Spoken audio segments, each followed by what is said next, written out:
Video دیکھنے سے پہلے ہمارے چینل کو سبسکرائب کریں اور مزید آنے والی ویڈیوز کے نوٹیفیکیشن کے لیے بیل آئیکن کو پریس کریں۔ پوچھنے کے لیے بھی ہو جائے گی تو اللہ کے نبی صلی اللہ علیہ وسلم نے فرمایا علم حاصل کرنا مرد اور عورت پر فرض ہے۔ کتنا فرض ہے کہ انسان حلال کو حلال سمجھے اور حرام کو حرام سمجھے۔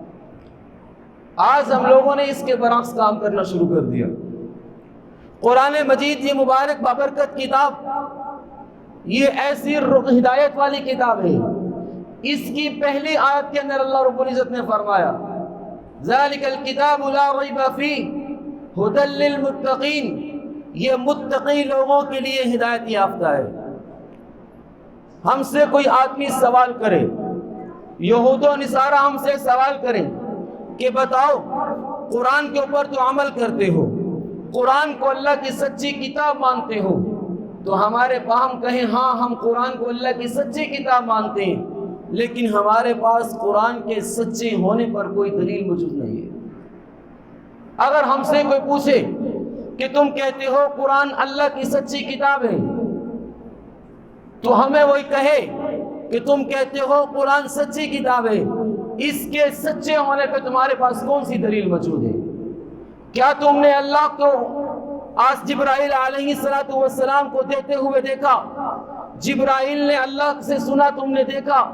جبرائیل آسمانوں سے قرآن کو لے کے آئے امام الانبیاء محمد رسول اللہ صلی اللہ علیہ وسلم کے پاس، کیا تم نے اس قرآن کو اترتے ہوئے دیکھا ہے؟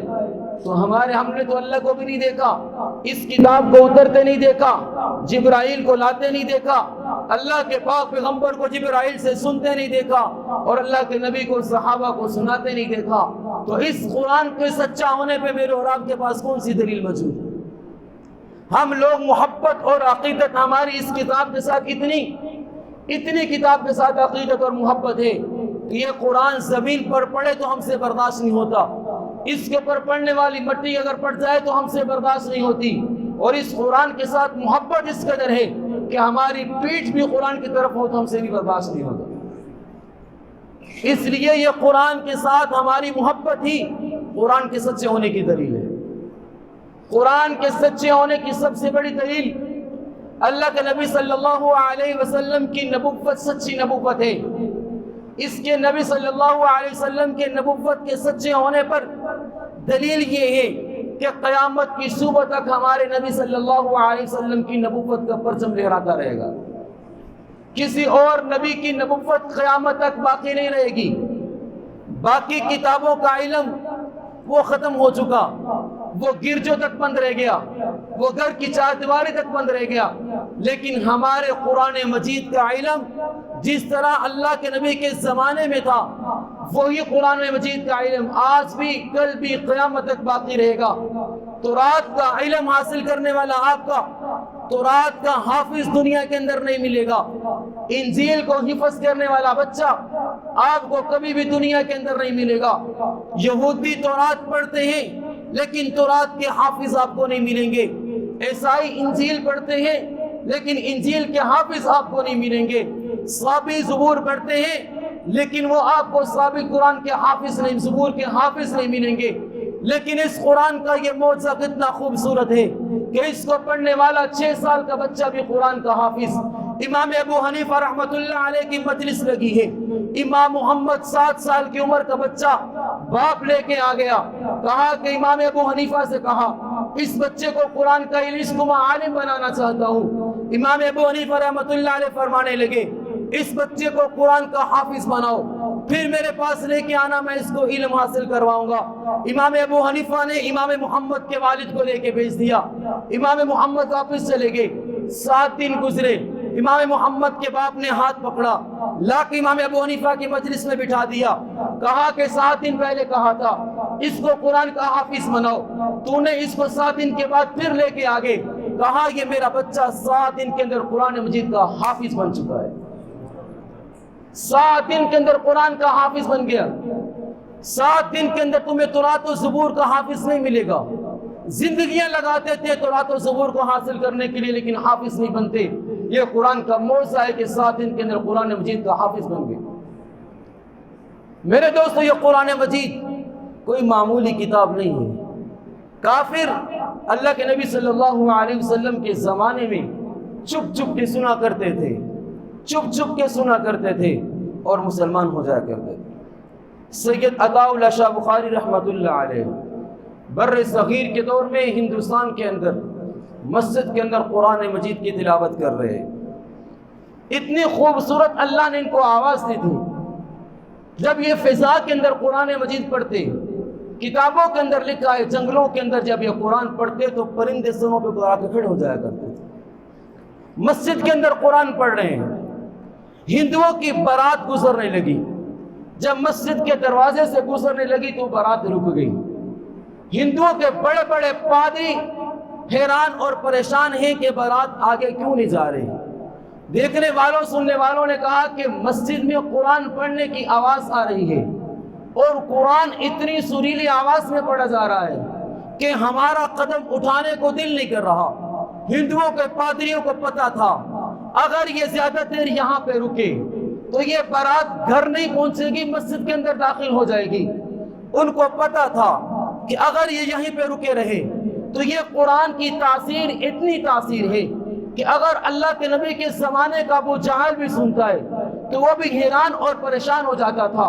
ان کو پتا تھا قرآن کی تاثیر اتنی تاثیر ہے کہ اس وقت کا کافر و بے ایمان بھی سن کے مسجد کے اندر آ جایا کرتے تھے۔ اگر انہوں نے قرآن کی تاثیر 1400 سال بعد بھی سنی تو وہی تاثیر ہے۔ تو عطاء اللہ شاہ بخاری رحمۃ اللہ علیہ کے پاس بڑے بڑے پادری آ گئے، ہاتھوں کو جوڑنے لگے، پاؤں کو پکڑنے لگے اور زبان سے کہنے لگے خدا کا واسطہ ہے اپنی زبان کو روک لو، ہماری بارات کو گزر لینے دو، پھر تم قرآن کی تلاوت کر لینا، پھر تم قرآن کو پڑھ لینا، ہماری بارات کو گزرنے دو۔ اس سے کیا پتا چلا کہ اگر 1400 سال پہلے بھی کافر قرآن کو سنا کرتے تھے ان سے برداشت نہیں ہوتا تھا، 1400 سال بعد میں بھی سنتے ہیں تو قرآن کی تاثیر وہی ہے۔ اس سے پتا چلتا ہے کہ قرآن اللہ کی سچی کتاب ہے۔ لیکن میرے دوستو، ہم نے اس قرآن کے ساتھ بڑی زیادتیاں کی، ہم نے اس قرآن کے ساتھ بڑے ظلم کیے، ہم نے اس قرآن مجید کے ساتھ بہت زیادہ زیادتیاں کی۔ کیا زیادتیاں کی؟ ہم نے اس کتاب کو صرف مردوں کو بخشوانے کے لیے رکھ لیا۔ ہم نے اس کتاب کو جو آدمی موت کی کشمکش میں ہوتے ہیں اس کی چارپائی کے اوپر کھولنے کے لیے رکھ لیا۔ ہم نے اس کتاب کو باپ کے مرنے کے بعد اس کی قبر کے اوپر بیٹھنے کے لیے رکھ لیا۔ ہم نے اس کتاب کے ساتھ اتنی زیادتیاں کی، جب بچے کو گھر سے رخصت کیا جاتا ہے تو بچی کے سر پہ قرآن رکھ کے بچی کو رخصت کر رہے ہیں۔ اس سے کیا ہمیں سبق دیا جا رہا ہے؟ ہم یہ بتانا چاہتے ہیں کہ یہ قرآن صرف مردوں کو بخشوانے کے لیے، ہم یہ بتانا چاہتے ہیں کہ یہ قرآن بچی کے قرآن کے سائے میں جائے گی تو آگے اس کی نسلیں قرآن سیکھیں گی۔ خدا کی قسم، اگر قرآن کے سائے میں بچی کو رخصت کر کے اگر نسلوں میں قرآن آتا، اللہ اپنے بیٹی، اللہ کے نبی اپنی بیٹی فاطمہ کو قرآن کے سائے میں رخصت کرتے، قرآن کی تعلیم دے کے رخصت نہ کرتے۔ اللہ کے نبی نے اپنی بیٹی کو اتنی خوبصورت زندگی کی مثال دنیا کے اندر کوئی نہیں ملتی کہ خاندان نبوت سے بہتر خاندان کوئی نہیں، نبی صلی اللہ علیہ وسلم سے بہتر باپ کوئی نہیں، اللہ کے نبی بیٹی فاطمہ سے بہتر کوئی بیٹی کوئی نہیں، اس رشتے سے بہتر حضرت علی کے ساتھ رشتہ ہوا دنیا کے اندر، اس سے بہتر رشتہ کوئی نہیں۔ اللہ کے نبی اپنی بیٹی کو قرآن کے سائے میں نہیں بھیج رہے بلکہ قرآن کا علم دے کے بھیج رہے ہیں۔ بیٹی نے اپنے بابا سے قرآن کو سیکھا، سیکھنے کے بعد رمضان کا مہینہ آیا یا سردیوں کی راتیں آئیں، بیٹی فاطمہ عشاء کی نماز پڑھتی ہے، پڑھ کے مصلے پہ کھڑے ہو کے قرآن پڑھتی ہے، ساری رات مصلے پہ کھڑے ہو کے قرآن پڑھا۔ سردیوں کی راتیں ہیں، سردیوں کی راتوں میں فاطمہ قرآن پڑھ رہی ہے، قرآن پڑھتی جا رہی ہے، قرآن پڑھتی جا رہی ہے۔ پہلے سجدے میں پہنچی، حضرت بلال نے مسجد میں اذان دی، فاطمہ نے جلدی سے نماز کو مکمل کیا، ہاتھوں کو اٹھایا، جولی کو پھیلایا، رب کے سامنے دروازے پہ دستک دی، کہا کہ اللہ تیری سردیوں کی راتیں اتنی چھوٹی ہو گئی کہ تیری نبی کی بیٹی کی فاطمہ کا قرآن پورا نہ ہو سکا۔ جب یہ نبی نے اپنی بیٹی کو قرآن کی تعلیم دی، اسی بیٹی نے حضرت حسین کو قرآن کی تعلیم دی، تو حسین نے، فاطمہ نے قرآن سیکھا اپنے بابا محمد سے، حسین نے قرآن سیکھا اپنی اماں فاطمہ سے، تو حضرت حسین نے اس قرآن کا حق ادا کیا، کربلا کے میدان میں نیزے پہ چڑھ کے قرآن سنایا۔ آج ہم لوگ اپنی بچیوں کے سائے پہ قرآن دے کے رخصت کرتے ہیں اور ہماری نسلوں کے اندر پھر بھی قرآن نہیں آتا۔ اپنی بچیوں کو قرآن کی تعلیم دے کے رخصت کرو، پھر دیکھو نسلوں کے اندر قرآن آتا ہے کہ نہیں آتا۔ جب سے ہم نے اپنی بچیوں کو دین کی تعلیم دینا چھوڑ دی تو اللہ کے نبی صلی اللہ علیہ وسلم نے فرمایا یاد رکھنا 4 عورتیں قیامت کے، ایک عورت 4 مردوں کو جہنم کے اندر لے کے جائے گی، ایک عورت 4 مردوں کو جہنم کے اندر لے کے جائے گی، ایک اپنے بچے کو جہنم کے اندر لے کے جائے گی، اپنے باپ کو جہنم میں لے کے جائے گی، اپنے شوہر کو جہنم میں لے کے جائے گی، اپنے بھائی کو جہنم میں لے کے جائے گی۔ اگر ایک عورت جہنم میں چلی گئی، اس کا باپ فقط کا متقی و پرہیزگار ہوگا، بہن اس کی جہنم میں لے کے جو اپنے باپ کو جہنم میں لے کے جائے گی، اس کا بھائی 5 وقت کا نمازی حاجی ہوگا، بہن اس کو پھر بھی جہنم میں لے کے جائے گی، بچہ وقت کا متقی و پرہیزگار قرآن کا حافظ و عالم ہوگا، ماں اس کو پھر بھی جہنم کے اندر لے کے جائے گی۔ کیوں لے کے جائے گی؟ اللہ کے نبی صلی اللہ علیہ وسلم نے فرمایا یہ ایک عورت 4 مردوں کو جہنم میں اس لیے لے کے جائے گی کہ رب کی عدالت میں کہے گی اللہ تو مجھ کو جہنم کے اندر تو بھیج رہا ہے، میرا باپ مسجد میں جا کے دین کا علم سیکھتا تھا، گھر کی 4 دیواری میں اس نے علم کو نہیں سکھایا، بچے قرآن کا علم تو مسجد میں جا کے سیکھتا تھا، گھر کی 4 دیواری میں اس نے آ کے اس علم کو نہیں سنایا، بہن بھائی اگر مسجد میں جا کے قرآن کا علم سیکھتا تھا، گھر کی 4 دیواری میں اس نے علم کو نہیں سکھایا، اگر شوہر مسجد میں آ کے قرآن کا علم سیکھتا ہے تو گھر کی 4 دیواری میں علم نہیں سکھائے گا، یہ 4 مرد اور عورتیں ہیں، 4 مردوں کو جہنم کے اندر لے کے جائے گی۔ تو میرے دوستو آج ضرورت اس چیز کی ہے، ہم نے اپنی نسلوں کو قرآن کا علم دینا ہے۔ اگر نہیں دو گے، کہتے ہیں مرد پڑا فرد پڑا، عورت پڑی خاندان پڑا، سب سے پہلی تربیت گاہ، سب سے پہلی بچے کی درس گاہ ماں کی گود ہوا کرتی ہے، جہاں ماں بچے کو کہتی ہے بیٹا یہ ابا نہیں ہے یہ پاپا ہے،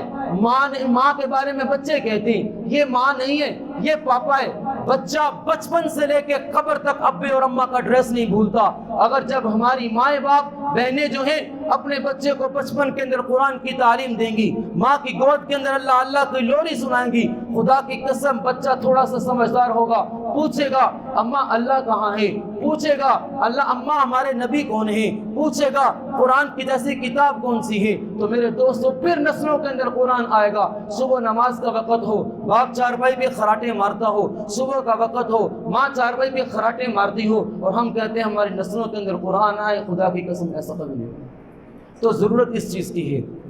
آج اس دور کے اندر ہمیں کورونا نے ایسا اللہ تعالیٰ معاف فرمائے کہ ہم کس دلدل کے اندر پھنس چکے ہیں، اللہ کے عذاب کے اندر۔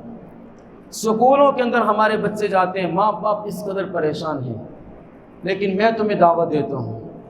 اس وقت آپ کے پاس سنہری موقع ہے۔ سکولوں کی 4 دیواریوں کا پتہ نہیں کب کھلیں، کب بند ہوں، کب نہ ہو۔